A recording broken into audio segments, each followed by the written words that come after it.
Faire la vaisselle pendant Shabbat. Habituellement, on nettoie la vaisselle avec une éponge. Or, l'usage de l'éponge est généralement interdit pendant Shabbat à cause du risque d'essorer.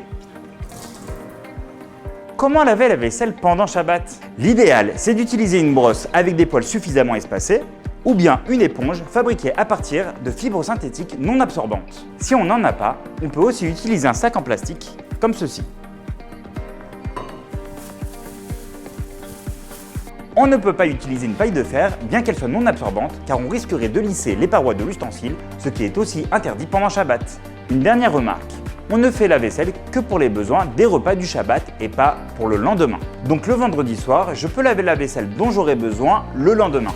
De même, après le repas du midi, je pourrai laver la vaisselle dont j'aurai besoin pour la Seuda Shlichit. Cependant, après la Seuda Shlichit, je ne pourrai pas laver la vaisselle avant la sortie du Shabbat.